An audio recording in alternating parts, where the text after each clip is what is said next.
Más comunicación. Más universidad.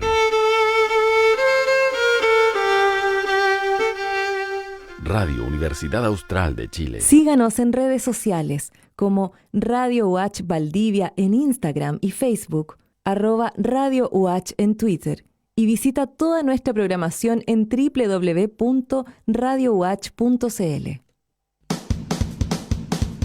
En Radio Universidad Austral de Chile presentamos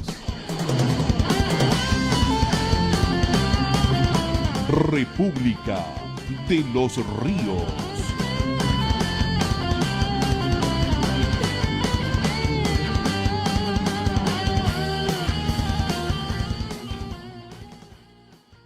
Hola, bienvenidos, bienvenidas. Estamos en República de los Ríos, aquí en Radio Universidad Austral de Chile, el 90.1 en la FM y en Facebook Live, allí en streaming, en Radio UH Valdivia. Vamos a tener la conversación de los martes internacional y ya está con nosotros Andrés Valenzuela Turner y se nos une Diego Sáez Trumper desde Barcelona. Bienvenidos, ¿cómo estás, Andrés? Gracias, Víctor, ¿cómo estás tú? Bien, aquí, normal. Todavía invierno acá, Diego. ¿Cómo está el verano? Aquí no, aquí muchísimo calor, muchísimo calor. Estoy con un ventilador acá al Vi lado. temperaturas así, sí. 37 grados y no sé qué. Creo que está por los 32, pero aquí Barcelona, sobre todo el centro, es muy húmedo. Entonces esa sensación de estar Claro. en como un sauna todo el rato. Muy transpirador. Bien, pues, vamos a conversar una horita. Yo sé que hay mucha cosa, la verdad.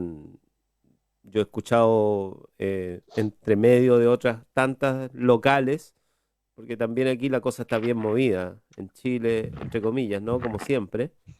Eh, pero bueno, o sea, vamos a tratar un poco de ir dándole continuidad a algunos temas. He escuchado generalidades respecto de la guerra electrónica entre Rusia y Estados Unidos, ¿no? Lo de TikTok y eso. Ya preguntaremos. Y yo quería aludir además a propósito de que lo conversamos el otro día cuando estuvo Fabio con nosotros acá desde Colombia. Justo después sucede lo de Uribe. Justo. Y he visto circular la Pareciera- foto de Uribe. Espero que no nos involucren en el asunto. Como siempre nosotros llegando un ratito antes a las cosas, por lo menos en lo internacional. No, bueno. Yo no sé qué más va a salir de eso. Vi ahora en el país nomás que Duque está tratando de maniobrar para que no le termine salpicando el asunto. Duque de alguna manera es un presidente de continuidad de Uribe más que de cualquier otro. Por lo tanto, eso tiene implicancia. Y bueno, y hay muchas otras cosas más que circulan. Yo he estado muy atento a lo que ha pasado en las últimas 2 semanas en Argentina a propósito de la negociación sobre lo que se ha llamado el default técnico de la capacidad de pago del país, digamos, de sus compromisos internacionales en el ámbito financiero. Un país entra en default cuando deja de pagar, ¿no? Bueno, eso es recurrente en el mundo, en el caso de Argentina un poquito más, y, y hubo una especie de guerra de declaraciones respecto de si esto era un default o no, y la verdad es que el gobierno ahí apresuró un poco el tranco al final, en la última etapa, precisamente para evitar que eso creciera, ¿no? Que escalara la discusión sobre el default técnico. La cosa económica es especialmente compleja en una economía como la Argentina. No es muy fácil. El acceso al dólar es una cuestión que te genera un mercado paralelo. El mercado paralelo te genera a la vez, ¿no? Esto de que ya no existe eso que nos enseñaron en las clases de economía de que o hay inflación o hay deflación, digamos. O sea, la verdad es que se dan los dos procesos al mismo tiempo, ¿no? El incremento de la cantidad de emisión de billetes de moneda nacional implica mayor inflación, a la vez que hay un retraimiento de la economía porque no hay dólares, digamos, no está entrando, digamos, entonces, o falta. Entonces se dan fenómenos económicos hoy en día en el mundo que son de esta época, en realidad. Así que es un poco, yo he estado pendiente un poco de eso y obviamente ahí hay un debate también sobre la pandemia, que yo creo que también es otra gran entrada al nivel global que tiene que ver con esto de las vacunas, de los ensayos clínicos y los expertos, por lo menos nacionales, que salen aquí, insisten en que, ojo, que no hay ninguna... Se lo escuché recién creo que a Janet Vega, que es alguien que tiene experiencia en el tema de la administración pública en salud, de hecho en Chile, y decía no hay balas mágicas, no va a haber nomás para el coronavirus, así es que vamos a convivir con él nomás. ¿Mm? Así está el mundo. ¿Cómo lo ven ustedes, Andrés? Bueno, un poco haciendo una extensión de lo que estabas tú comentando con respecto a Argentina, el tema de la inflación, de la deflación, de la estagnación, que muchas veces se habla también, de esta combinación extraña, eso es todo es el debate urgente, digamos, el debate que siempre se da en el corto y el mediano plazo, pero además hay un debate a largo plazo que es re interesante en estas situaciones y que tiene que ver con qué sucede con la economía en el futuro, porque digamos, el hecho de que un país entre en default no quiere decir que mágicamente, entre comillas, el país vaya a funcionar de ahí en adelante simplemente sin adquirir deuda nueva. De alguna manera, un Claro. país entra en una espiral donde el hecho de tener esa deuda implica que gran parte de los recursos de ese país van a dar al pago de deuda, finalmente, o a la reparación de los daños hechos por la adquisición de esa deuda, y eso va acrecentando la carga que va adquiriendo, porque en el fondo, en vez de poder reinvertir esos recursos dentro del país y dentro de los servicios, etcétera, que normalmente el Estado debe proveer y las obligaciones estatales para con su población, hay que recortar un pedazo para pagar la deuda, y eso se va, digamos, retroalimentando hasta que se producen este tipo de situaciones, como dices tú, donde el país simplemente opta por dejar de pagar, etcétera. Pero eso es dentro de este mediano plazo. A largo plazo, finalmente, la pregunta es qué cambios trae esto, digamos. Y ahí uno siempre tiene que preguntarse quiénes están al acecho, entre comillas. O sea, suena súper como paranoico, pero finalmente siempre de algún lado va a tener que salir ese fondo. Esos fondos de rescate a más largo plazo van a tener que salir de algún lado. Y cuando uno empieza a mirar internacionalmente, quienes tienen la capacidad para generar ese tipo de préstamos, ese tipo de rescates, son solo un par de actores internacionalmente. O sea, tenemos gente como el Banco Mundial, gente como El el fondo Fondo en este caso. Monetario, y finalmente también tenemos actores que son, entre comillas, más silenciosos que estos grandes organismos y que son las naciones. Y ahí es donde hay un problema a largo plazo que tiene que ver con el desarrollo independiente político de un país. Porque, por ejemplo, en el caso de Argentina, particularmente Argentina tiene muchos lazos económicos con China. Y dado la exportación de materias primas y de bienes agrícolas, de commodities agrícolas. Y hay uno, cuando mira el historial de cuál es la estrategia reciente en los últimos años que ha ocupado China para, por ejemplo, ganar favor diplomático a nivel internacional, generalmente lo hace a través de la ayuda financiera y de infraestructura. Entonces uno puede proyectar a largo plazo que Argentina está en una posición súper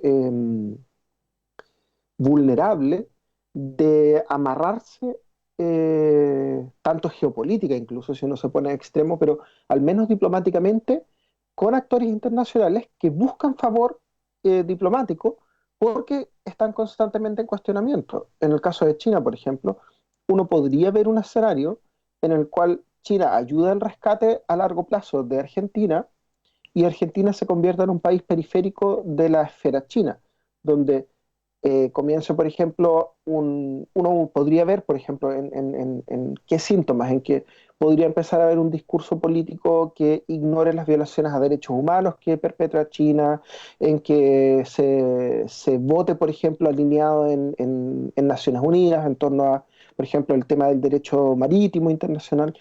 Y así, digamos, suma y sigue. Y uno, si está atento a esas señales, puede ir viendo quiénes son los actores que realmente están actuando dentro de una economía en necesidad de rescate. Entonces, a largo plazo, uno podría proyectar escenarios como estos, digamos, porque de alguna manera Argentina no tiene la capacidad, ya lo ha demostrado en las últimas décadas, de rescatarse a sí misma. No es capaz de estabilizar su economía sin un input externo. Ahora, ¿quién va a ser ese input externo y cuál va a ser la letra chica de ese contrato? Es lo que a largo plazo, yo creo, va a ser lo interesante. Ujú. Diego Sáez Trumper.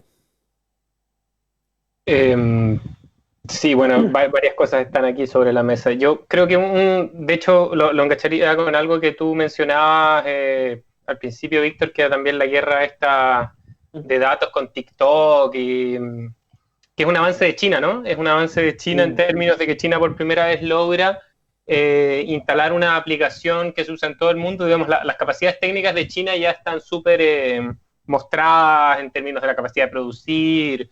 Técnicamente nosotros no lo conocemos demasiado porque no usamos muchos productos chinos, pero TikTok es productos chinos en términos de tecnología, me estoy refiriendo en términos de software, aplicaciones, por ponerlo más en algo más claro.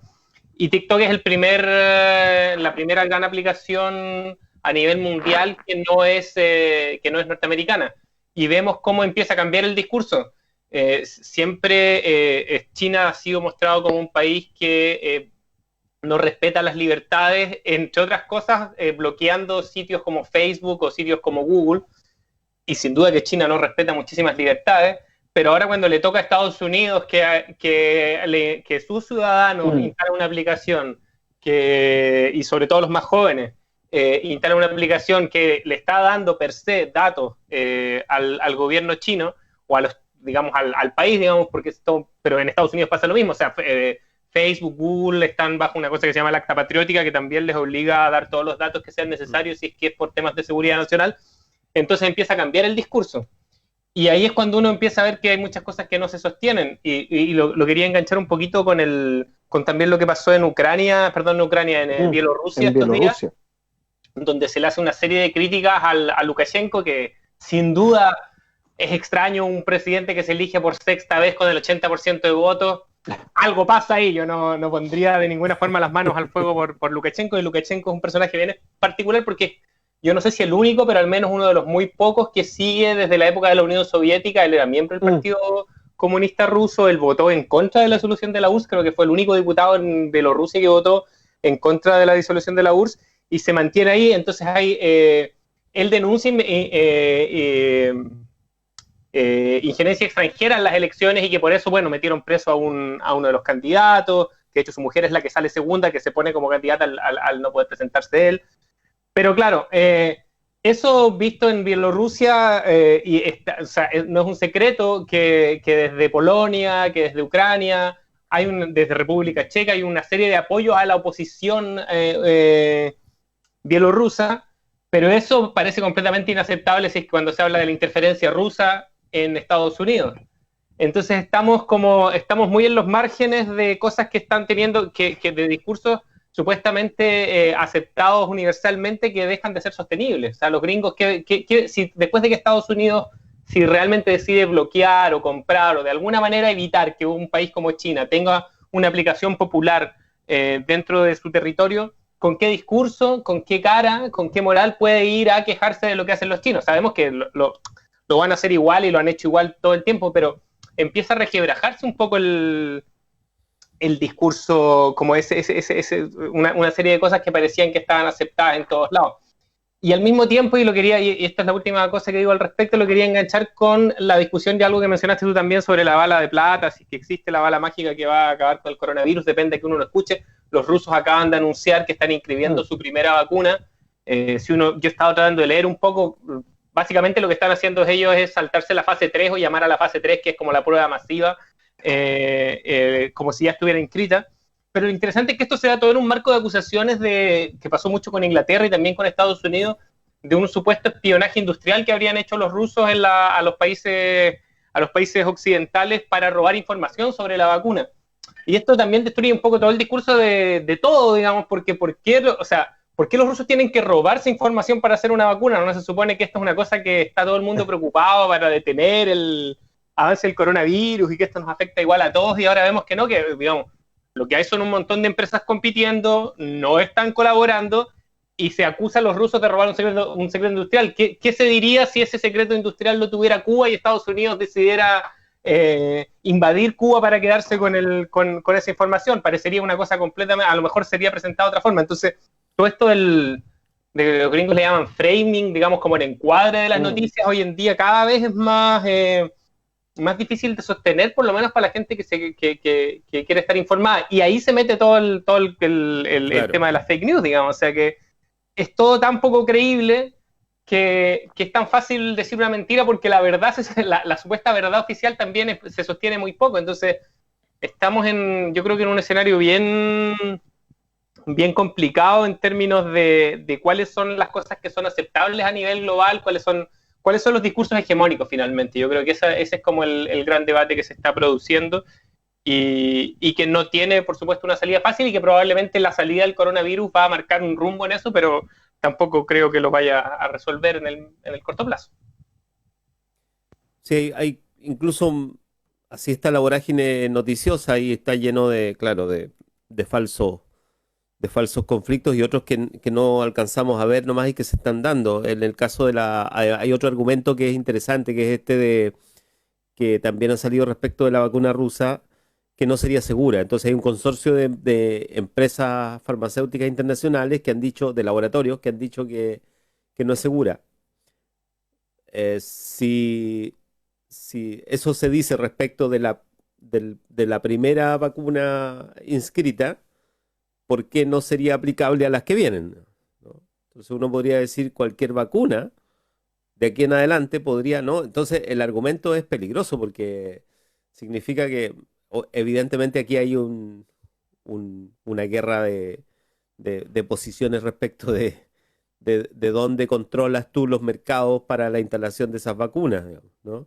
Pero si el argumento es que las vacunas son peligrosas mientras no sean probadas, bueno, entonces cualquier vacuna, digamos, es peligrosa. Ensayos clínicos ahí está en Chile, incluso en este minuto. Entonces, o sea, no es menor, digamos, lo que plantea Diego en términos del estatus de la verdad en todo esto. Y lo otro es que acaba de renunciar el gobierno. Los que hicieron el censo, probablemente, los estudiantes. Oye, se cayó el gobierno del Líbano también, ¿ah? Entre medio. A propósito de resquebrajamiento de lo que está pasando en Bielorrusia, se fue la candidata de la oposición, ¿no? Se fue del país, eso estaba viendo ahora en la información, pero en lo del Líbano, el gobierno renunció ante las protestas que se han seguido dando, ¿ah? ¿Vieron lo de la explosión del otro día? Nosotros no hemos alcanzado a comentarlo aquí, pero lo de la explosión que pudimos ver en el video, impactó a todo nivel, digamos, y circuló mucha información, además, no por los medios, sino por los vehículos, digamos, hoy en día de información alternativa respecto de que no habría sido un accidente, digamos, ¿no? Entonces ahí hay mucha tela que cortar también. Andrés. Bueno, ahí uno, como en el framing, digamos, de lo que hablaba Diego recién, hubo un intento inmediato, por ejemplo, de parte de Trump, después de la explosión, sin ninguna base, sin ninguna información fehaciente, decir que había sido un ataque. O sea, hubo un intento ahí claramente de manipular la información y la percepción de la información, pero que finalmente se fue diluyendo a medida que el caso fue finalmente decantando en algo mucho más sencillo, entre comillas, y que tenía que ver digamos, con lo que finalmente deriva en la derriba del gobierno, que es la corrupción, digamos, corrupción sistémica instalada en un gobierno. En el caso del Líbano, lo que sucede es, en el fondo, la clásica combinación. Digamos, a cualquiera que viva en un país latinoamericano no le va a llamar mucho la atención cómo se puede llegar a esto. Simplemente años de corrupción, de desfinanciamiento de los organismos de supervisión, etcétera. Y en el caso del Líbano, a lo que lleva es que tenían, digamos, toneladas de fertilizante altamente explosivo almacenado durante años en la misma bodega que fuegos artificiales y otras cosas inflamables, una cuestión que jamás debería darse, pero cuando los mismos supervisores, todo, digamos, está desfinanciado, es proclive a la corrupción, no es de sorprenderse que se den estas situaciones. Ahora, más allá del hecho concreto, digamos, que es muy entre terrible, chocante y espectacular la noticia en sí, digamos, de la explosión, que finalmente es una explosión que desde el punto de vista del daño que causa es equiparable a una bomba nuclear táctica, que son las bombas nucleares pequeñas, digamos, que son para el uso durante un conflicto armado, que no tienen que ver con esta imagen que tiene muchas veces la gente de la bomba nuclear de Hiroshima o Nagasaki, sino que son artefactos mucho más pequeños de uso combinado con fuerzas regulares, pero que finalmente, digamos, este es el efecto que tiene. Tendría, entre comillas, un artefacto como esto. Lo que hace es sacudir por entero digamos, la estabilidad del gobierno. No es casualidad, digamos, o sea, tenemos una situación en que hay manifestaciones durante una semana y finalmente el gobierno decide renunciar. Hay que recordar, eso sí, que Líbano tiene un sistema de primer ministro, por lo tanto el presidente queda en funciones, digamos, es el primer ministro el que presenta su renuncia junto con su gabinete al primer ministro, por lo tanto hay ahí una facilidad, entre comillas, que el sistema parlamentario otorga para el recambio relativamente rápido de gobierno, que no se da en sistemas presidenciales como Chile. Pero lo que a mí me llama la atención, digamos, mirando hacia adelante, es qué impacto va a tener esto sobre el Líbano y sobre la región. Cuando un gobierno cae por corrupción, generalmente o sea, suena súper de perogrullo, pero generalmente hay dos caminos que suelen seguirse. El camino de probidad, digamos, en que hay una reforma, hay un mirarse y un analizar críticamente dónde están los puntos críticos y fallas del sistema político en general y tratar de sanear la política. Y está el otro camino, que es el que lamentablemente generalmente se va dando y que tiene que ver con la instalación de gobiernos o de líderes populistas, en el mal sentido de la palabra, no populistas en el sentido de que se hace cargo de las demandas populares, sino en el sentido de que aprovecha el malestar general para instalarse a largo plazo. Y ahí hago eco, digamos, lo combino con lo que estábamos hablando recién de Lukashenko, con lo que mencionaba Diego. Hay que recordar que Lukashenko llega al poder originalmente una vez que se disuelve la Unión Soviética en la típica plataforma de crítica a la corrupción sistémica. Lo mismo vemos, por ejemplo, con Duterte. Duterte llega criticando la corrupción instalada en el gobierno, y así suma y siga. Digamos, el mismo Bolsonaro llega gracias a un escándalo de corrupción. Entonces hay que tener mucho cuidado cuando el establishment político colapsa bajo el peso de la corrupción sistémica instalada durante décadas muchas veces, porque el hecho de que colapse un sistema corrupto no necesariamente quiere decir que de ahí vamos a ir a un sistema mejor. Muchas veces abre pie, digamos, abre paso a que se instale un discurso político súper reduccionista, y es que todo es el achaque al problema de corrupción y una vez más, haciendo eco con lo que dice Diego, se utilizan herramientas de framing, digamos, de contextualización del discurso para, entre comillas, no arreglar nada, pero ante la opinión pública hacer parecer como que se están arreglando las cosas o como que se está atacando el problema de fondo, cuando en realidad, uno, no se hace nada, y dos, se termina instalando un establishment político nuevo que hace que se digamos, se ancla en el poder, muchas veces durante décadas, como en el caso de Lukashenko. Andrés Valenzuela Turner con nosotros en el Martes de República de los Ríos. Diego Sáez, Trumper. Sí, relacionándolo con el tema de Uribe que mencionabas tú al principio, Víctor, también ese es otro caso parecido, pero la diferencia es que Uribe no es que no hizo nada, digamos, Uribe lo que hizo en vez por supuesto, de denunciar la corrupción y combatir los movimientos armados, las guerrillas, en un país que llevaba ya a esas alturas, no sé, varias décadas en guerra, y que probablemente todavía lo está, fue, bueno, asesinar un montón de gente, armar grupos paramilitares. La vinculación que tiene Duque con el actual presidente de Colombia, con Uribe, es básicamente, o sea, por lo menos en Colombia es considerado absolutamente como un títere sin mayor peso, que salió directamente a defender a su líder, no guardó ninguna forma en términos de respetar los derechos, la separación de poderes, ni ninguna de las cosas que tanto le critican a sus vecinos, por ejemplo. Entonces es interesante ver cómo se van juntando un poco algunas de las... Cómo se van tocando algunos de estos grupos que parecen enfrentados.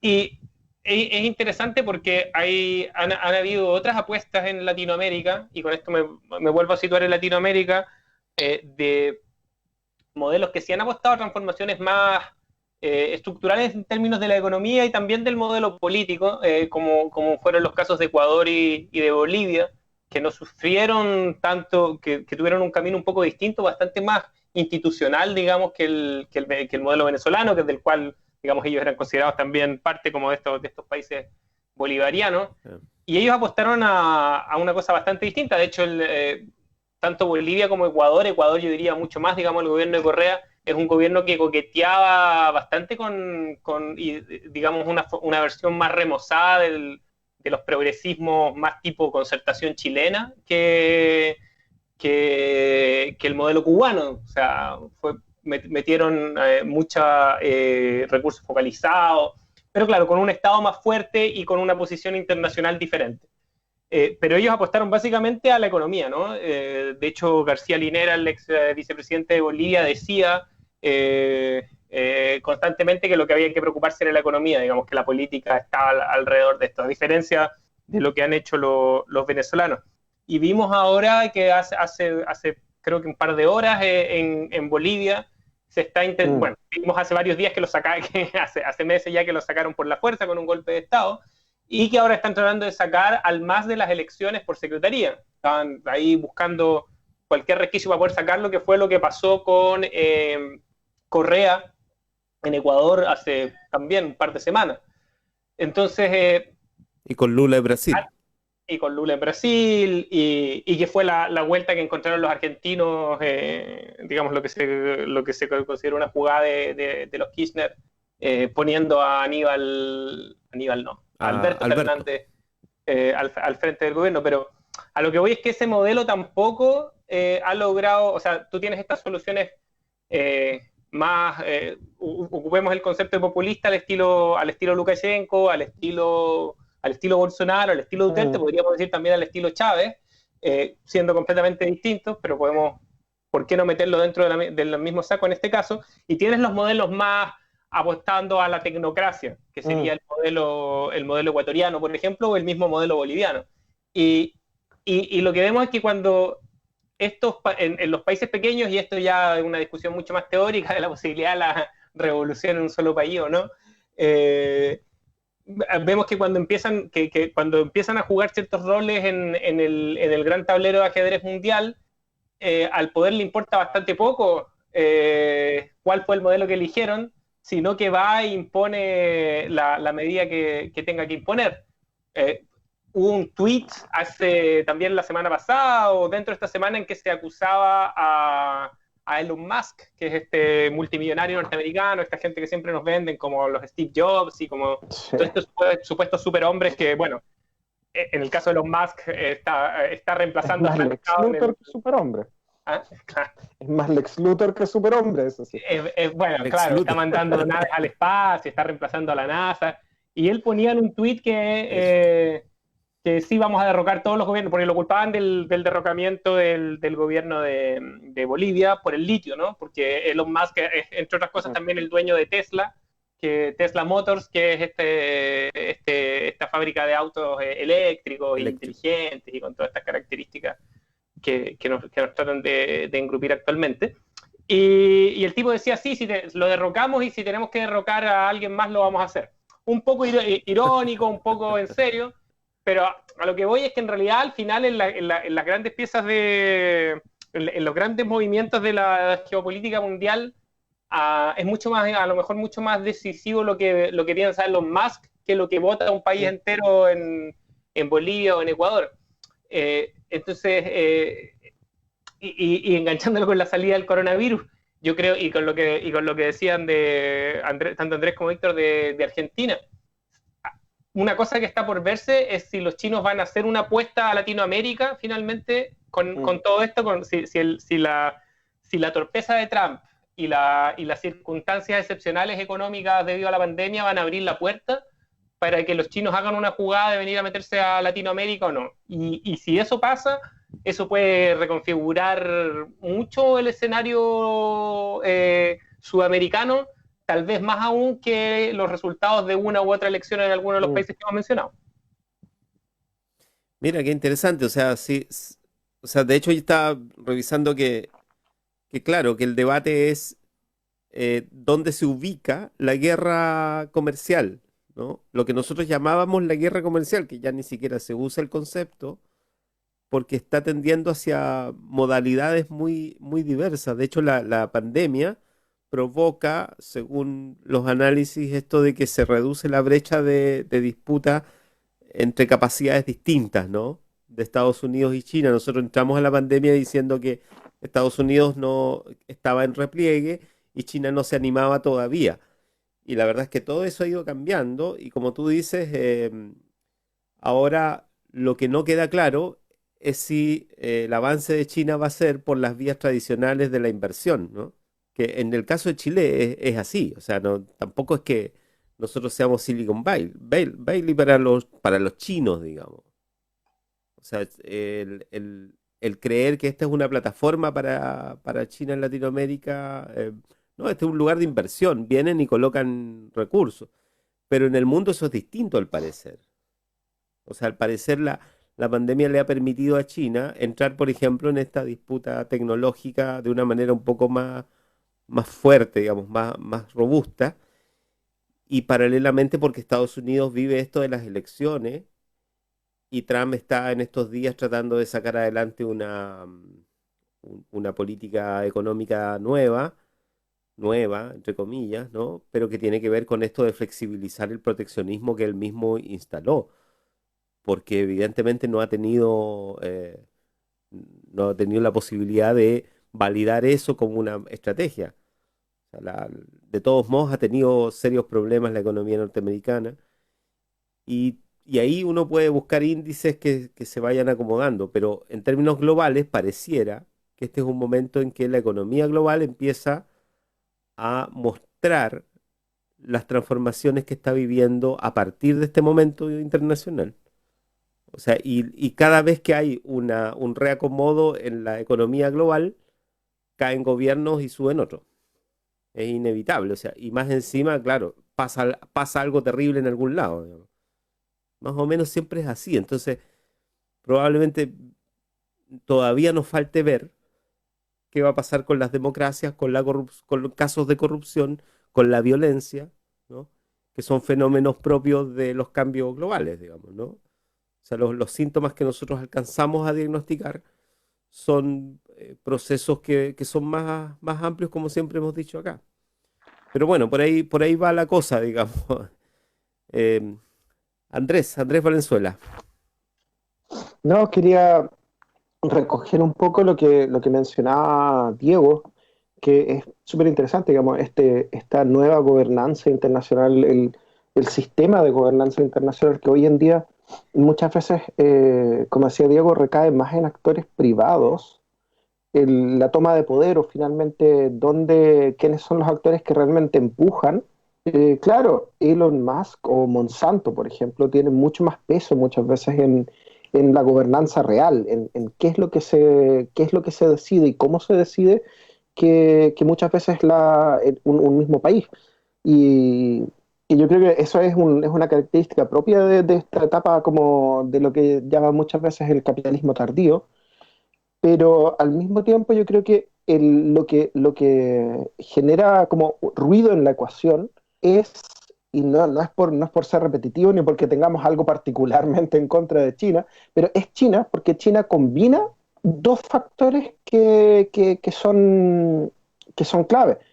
Es tanto un agente económico que actúa como un agente privado, actúa como una corporación, pero al mismo tiempo es un Estado, y es un Estado profundamente político. Es un Estado, hay que recordar que además es un Estado partido, es un gobierno entero, un país entero, que es un partido político, y hoy en día más aún es prácticamente una persona. Xi Jinping básicamente es la cabeza absoluta de China hoy en día, o sea, él logró cooptar un sistema que ya de por sí era altamente centralizado y lo centralizó, lo recentró sobre sí mismo. Y eso hace que el caso de China sea particularmente interesante, porque uno podría decir, ok, Elon Musk puede decir, incluso uno podría tomárselo completamente en serio y decir, ok, si Elon Musk dice vamos a sacar un gobierno en Bolivia, podría ser, digamos, si uno lo lleva a su extremo, tiene mucho de real, pero la pregunta que sigue es, ¿qué es lo que le interesa de ese golpe de Estado a Elon Musk? A Elon Musk le interesa poder maximizar las ganancias económicas para su país, o sea, para su empresa. Por lo tanto, las reformas que un agente económico como Musk o como Monsanto, etcétera, estas grandes transnacionales, buscan son básicamente reformas económicas que les permitan sacar más provecho de los recursos disponibles, de la mano de obra, etcétera. El problema con una gente como China es que combina los intereses económicos y los intereses políticos. Entonces, a China no le interesa solamente maximizar cuántos chanchos va a comprar la Argentina y a qué precio. Le interesa que Argentina vote o no vote de cierta manera. Le interesa que ignore o que ponga el dedo en la llaga a tales o cuales problemas. Entonces, ahí está el gran problema, digamos, de por qué es tan relevante siempre considerar a China. No es que arrastremos a China a la discusión nosotros cada vez que se plantee, sino porque tiene esta particularidad. Por ejemplo, este gran emprendimiento chino de la nueva ruta de seda no es solamente un emprendimiento económico, no tiene que ver solamente con que China busca corredores económicos privilegiados para maximizar su economía, sino que además busca establecer una esfera de influencia diplomática que le permita, por ejemplo, blindarse de críticas internacionales respecto de acciones políticas al interior de China. Por ejemplo, cuando China, hoy en día, sin ir más lejos, entre Hong Kong y Xinjiang, con la represión y los campos de concentración uigures, ahora se están destapando casos, por ejemplo, de campos de trabajo forzado de uigures, donde son trasladados desde Xinjiang, que es esta región del noreste de China, principalmente musulmana, con un grupo étnico completamente diferente, que son los uigures. Hay un desplazamiento tremendo de gente que primero pasó por campos de concentración, que ellos llaman ni siquiera campos, ellos los llaman centros de educación, y ahora se han destapado varios casos en que se encuentran grupos de uigures que han sido trasladados contra su voluntad a otras regiones de China para trabajar obligatoriamente en fábricas de ahí. Todo eso, digamos, que tiene que ver con la política interna china, con políticas de derechos humanos, con políticas de respetos étnicos, etcétera, está en la discusión internacional. Y todos los países que han recibido fuerte inversión china, como muchos países del Pacífico, estas pequeñas naciones de Polinesia, de Micronesia, que han recibido fuerte inversión, se han cuadrado con el discurso chino, digamos, han evitado que se pasen resoluciones de Naciones Unidas respecto a investigación, han bajado el perfil del debate, relativizan en la discusión, que es lo que hablaba Diego al principio, de este framing, por ejemplo, en que cuando viene una crítica, por ejemplo, de parte de Estados Unidos a China por el tema de los uigures, China, en vez de responder a la crítica, lo que dice es, ustedes no tienen cara para criticar porque ustedes tienen el tema racial andando, reventando por todos lados. Entonces, tenemos como decía Diego, este uso del framing que solamente es posible cuando uno tiene una esfera digamos, de influencia que permite que el discurso gire en torno, no que vaya al centro del problema, digamos. Y eso es lo que China logra a través del tema económico. A China le importa, yo creo que relativamente es secundario para China tener mucha influencia económica sobre Pakistán, porque Pakistán probablemente no es un mercado suficientemente interesante. Probablemente a China le importa relativamente poco si saca su soya o sus cerdos de Argentina o si lo saca de, qué sé yo, de Australia. Pero sí le importa a largo plazo, por ejemplo, quienes reconocen o no reconocen Taiwán. Porque cuando llegue el momento en que China decida mover las fichas en torno a Taiwán, va a necesitar el apoyo diplomático. Y el apoyo diplomático lo va a tener porque hay países endeudados, porque hay países que dependen económicamente de su esfera. Y eso es una estrategia que no es nueva en China. O sea, es la estrategia que históricamente utilizó. Por ejemplo, si uno revisa en la historia a larga data, digamos, de la relación que tenía China con las naciones vecinas, por ejemplo, qué sucedía qué sé yo, en el año 1000, en las relaciones entre China y Vietnam. China consideraba a Vietnam un reino vasallo. No colonizó Vietnam, pero culturalmente, económicamente, era su esfera de influencia y China siempre se supo con el derecho de decidir qué pasaba. Lo mismo sucede con un montón de otros países, digamos, con Mongolia, con Corea, etcétera, eran la esfera de influencia del gran imperio chino. Y eso es un estilo de política que con todas las revisiones que hace dentro de, digamos, de un mundo globalizado, moderno, etcétera, donde se reconoce la soberanía del Estado, bla, bla, bla, es la nueva encarnación de ese tipo de influencia. Y que es, hay que decirlo, es exactamente lo mismo que Estados Unidos hizo durante décadas con Latinoamérica. O sea, la doctrina Monroe de América para los americanos es lo que China está haciendo hoy en día ha hecho durante mucho tiempo con el resto de Asia, por ejemplo, con la construcción de infraestructura en Laos, con la inversión en Vietnam, etcétera, con esta inversión de la ruta de la seda, con la infraestructura que está construyendo en el Pacífico, y se está extendiendo más. Entonces, hoy en día, por ejemplo, una gran ganancia que tiene China es tener, como decía Diego, este debate en torno a TikTok, porque le permite hacer un reencuadre del debate. Cuando China dice, ok, ahora que nosotros tenemos una aplicación, nos atacan, pero cuando Estados Unidos tiene a su disposición los datos de Facebook, de Google, nadie dice nada, le permite también abrir el debate a la relativización de otras cosas que no tienen nada que ver, pero que China va a aprovechar de hacerlo, digamos, en este mundo de las verdades alternativas, digamos. Y eso es interesante observarlo, porque cuando un actor grande como China hace esto, ¿quiénes más se van a sumar? Andrés Valenzuela Turner y Diego Sáez Trumper con nosotros en el Martes Internacional. Diego. Sí, dicen, hay una cita muy de la guerra de Vietnam, creo que es esto de que el general norteamericano, cuyo nombre no recuerdo, dice, bueno, nosotros ganamos todas las batallas importantes y creo que Yan Yap, que era uno de los generales vietnamitas, le dice, bueno, pero nosotros ganamos la guerra.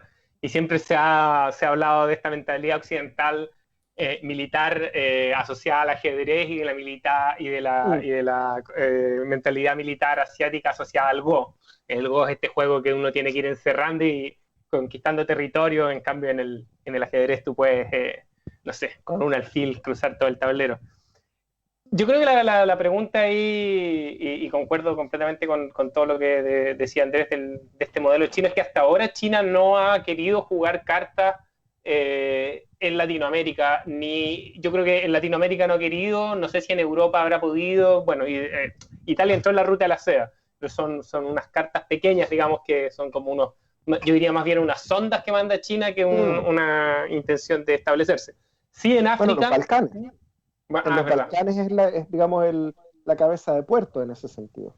Y en África también, que hay varios países de África donde China construyó una serie de infraestructuras, pero por ejemplo el caso cubano siempre fue bastante llamativo, que los chinos no hicieron una apuesta. Los chinos están en Cuba, de hecho hicieron un acuerdo en la época gloriosa de la economía brasileña en el gobierno de Lula, de armar un puerto, el puerto de Mariel, que era famoso antes por los balseros, de construir una infraestructura allá, pero no se ha instalado con peso, no hay un país aquí, ni siquiera en toda la disputa venezolana, Venezuela contra el resto, o Venezuela contra Colombia, ni siquiera cuando fue lo de Cúcuta, donde tuvimos, vamos a llamar, líderes latinoamericanos ahí en la frontera tratando de influir. Los chinos no movieron sus cartas como sí lo han hecho los rusos, digamos. O sea, los rusos, que sería como un tercer actor, que no tiene el peso económico que tiene China ni de cerca, no tiene el peso tecnológico, por más que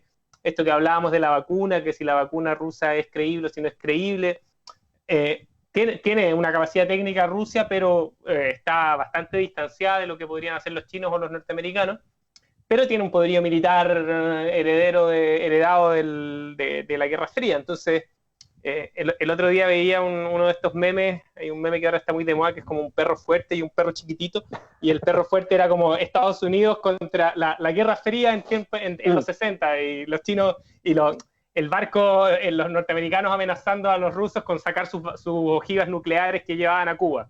Y ahora eran los perros chicos diciendo, yo te voy a bloquear TikTok, no, yo te voy a bloquear Twitter. En ese formato más nuevo, yo no sé si los rusos están muy en capacidad de competir. Hay que decir que los rusos tienen esa soberanía, yo no sé llamarle soberanía tecnológica, pero hay una cierta soberanía de datos que los rusos han logrado mantener con un mecanismo distinto al chino, pero que de cualquier forma los ha obligado a tener tecnología que sea por lo menos tan buena o usable, o que mantenga capturado a su público. Ellos nunca lograron penetrar con eso. Por ejemplo, en Rusia y China y Corea del Sur son tres de los países grandes, digamos, importantes en términos económicos, donde Google no es el principal buscador. En Corea del Sur hay una cosa que se llama Naver, que es muy poco conocida, pero que por algún motivo en Corea ha logrado mantenerse. En China es Baidu y en Rusia es Yandex. Pero Yandex además tiene una serie de otros servicios, y además los rusos también tienen su propia red social. Hay Facebook en Rusia, la gente lo usa, pero no es la principal red social. La principal red es el VK, el Ve Contarte, que era del mismo tipo que inventó Telegram, si no me equivoco, que se peleó con los rusos y los rusos se quedaron con eso, pero ellos han logrado una cierta soberanía de datos. Por supuesto que no permiten el Google Street View, que para el que no lo conozca son estas imágenes en 3D que uno puede hacer en Google, que es una cantidad de información que existe hoy en día, y que los que se han podido defender de eso, e insisto, esto es sin entregarle ninguna característica necesariamente positiva a lo que harán los rusos o los chinos con sus datos. De hecho, probablemente, y en China conocemos el sistema de crédito social, que es una cosa bastante, bastante siniestra, pero que los transforma en actores. O sea, Rusia se puede parar y a Rusia le pueden cortar la internet mañana, Estados Unidos puede ir y cortar el cable que conecte con Rusia, y los rusos van a tener capacidades técnicas de sobrevivir en estos tiempos. Los chinos ni hablar. Pero ahí para de contar con los actores. No existe soberanía tecnológica en ninguno de estos, casi en ninguna otra parte del mundo. Entonces, los chinos no han apostado a expandirse todavía, y por eso lo de TikTok es tan interesante, porque independiente si esto fue una cosa planeada o simplemente de tanto hacer aplicaciones la chuntaron con una y esa es la que se popularizó. TikTok es muy entretenido, la verdad, está pensado para adolescentes, pero funciona, digamos, es un producto capitalista muy, muy bueno en el mercado. Es como su primera intención. Si ese resultado de mercado, en el mercado de los datos le funciona, la pregunta es, ¿tienen interés? ¿Están disponibles para venir a instalarse en otro lado? ¿Lo quieren hacer? Porque esta idea del Go, esta idea de expandirse como con bases sólidas, hace difícil porque Latinoamérica les queda como infraestructuralmente muy lejos, ¿no? ¿Cómo se llama esto? Logísticamente muy lejos. Entonces, estamos ahí en esa decisión. Hay que acordarse que Macri, y para que se note que esto el lado político no es tan relevante en esto, Macri lo intentó. Cuando Macri entra al gobierno, necesitaba vender todo para poder aplicar su modelo, aplicar las políticas neoliberales una vez más en Argentina, pero ya no quedaba nada, digamos. Menem ya lo había vendido todo y no tenía mucho que... Entonces anduvo buscando por todos lados a alguien que le quisiera creer, digamos, que le quisiera comprar cosas a futuro, y fue a China. Y los chinos no se interesaron, digamos, en el negocio. Los Fernández no son Macri, pero no sé si para los ojos del gobierno chino hay alguna diferencia. Pero sería interesante saber qué es lo que... O sea, si los chinos deciden mover una ficha ahí, yo creo que eso va a cambiar bastante el escenario. Y hay que anticiparse también a ver qué pasa con la economía global en términos de... Yo estaba viendo los datos de los cambios que están habiendo en las cadenas de valor, se le llama, pero que en definitiva es la cadena de exportaciones, digamos. ¿Qué tipo de exportaciones son las que están creciendo en desmedro de otras? Entonces, ustedes se imaginarán en este minuto el mayor flujo internacional de mercancía tiene que ver con la farmacéutica. Y va a seguir siendo así durante este periodo. Entonces, o sea, todo eso está como tan, no sé si inestable, pero sí evidentemente corresponde a algo que no teníamos hace 6 meses atrás, un año atrás, digamos. O sea, hay cosas que cambiaron. Efectivamente, en Argentina se hablaba de China presente en Vaca Muerta, y lo de Vaca Muerta está más muerta que vaca, digamos. O sea, no han podido y no tiene mucho sentido a estas alturas transformar eso en la vía para la recuperación, o para lo Más que de perro. planteamos al principio como quién paga la deuda, ¿no? Además, yo creo que hay que tener en cuenta otra cosa. Digamos, siendo relativamente optimistas, hay que pensar qué cambios en los focos internacionales de desarrollo interno va a haber post pandemia. Porque si es que si es que los gobiernos del mundo y los futuros gobiernos, teniendo en cuenta que hay muchos gobiernos que van a dejar de estar y van probablemente a aprovechar la vulnerabilidad a sus oposiciones, pero más allá de eso, eh, ¿cómo van a plantearse las enseñanzas que saquen de la pandemia? Como decías, Víctor, hoy en día, por ejemplo, uno de los grandes focos económicos está puesto en las farmacéuticas y en las cadenas de distribución farmacéuticas.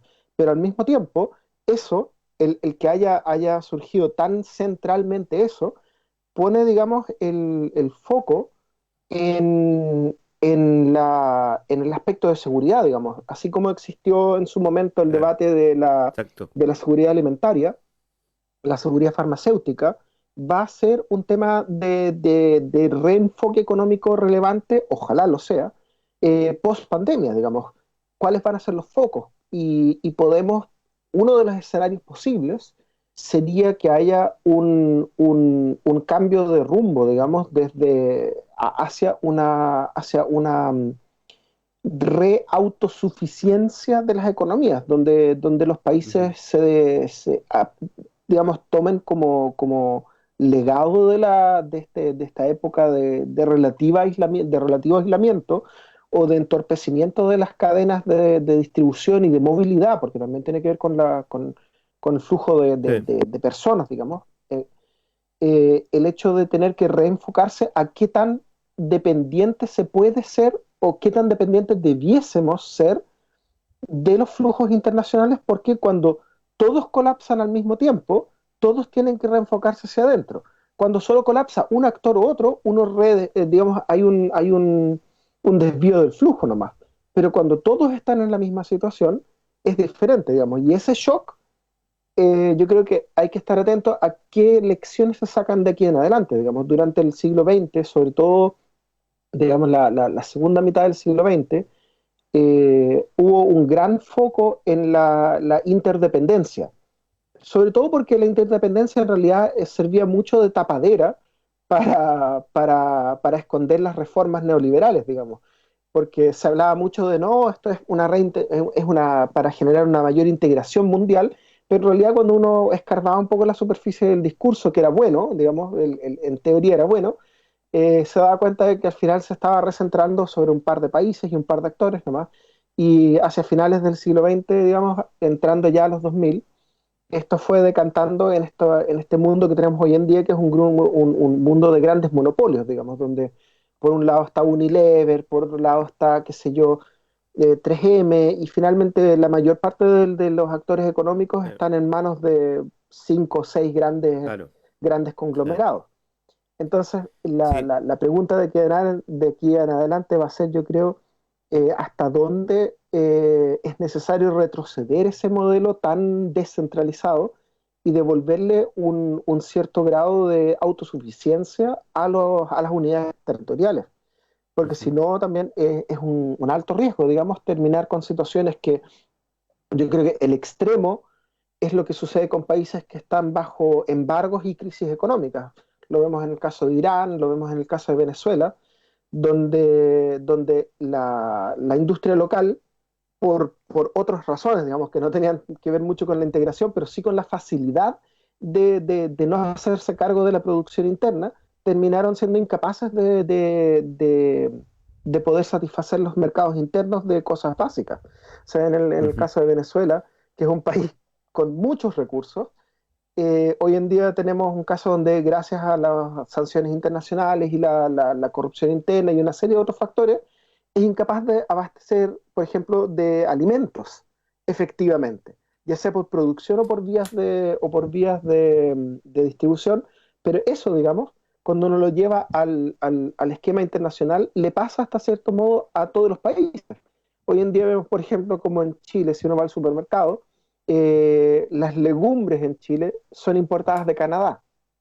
Uno toma un paquete de porotos en Chile, mira el paquete y dice importado de Canadá, y uno dice, ¿por qué deberíamos Chile importar porotos? Bueno, eso sucede, y qué porque tal si hubo el día de mañana desabastecimiento. Canadá decide que es más importante para ellos consumir sus porotos internamente que exportarlos. Bueno, entonces no van a haber porotos en el mercado chileno. Y esa es la pregunta, digamos, que queda como legado, yo creo, de la pandemia, es ¿qué cosas van a ser el foco del desarrollo económico post pandemia? ¿De qué Quedémonos cadenas de con esa, distribución internacionales queremos seguir dependiendo? quedémonos con esa interrogante, continuemos la conversación en la próxima edición. Nos hemos pasado del tiempo, pero Diego, nos reencontramos. Sí, claro, hasta la próxima semana. Va a estar más movido todavía. Un gusto, como siempre, escucharlos, agradecerles también, por supuesto, a Andrés Valenzuela Turner y Diego Sáez Trumper aquí en República de los Ríos. Nos reencontramos, chau. Nos Saludos en recordamos. Valdivia. Chau, chau. En Radio Universidad Austral de Chile hemos presentado República de los Ríos.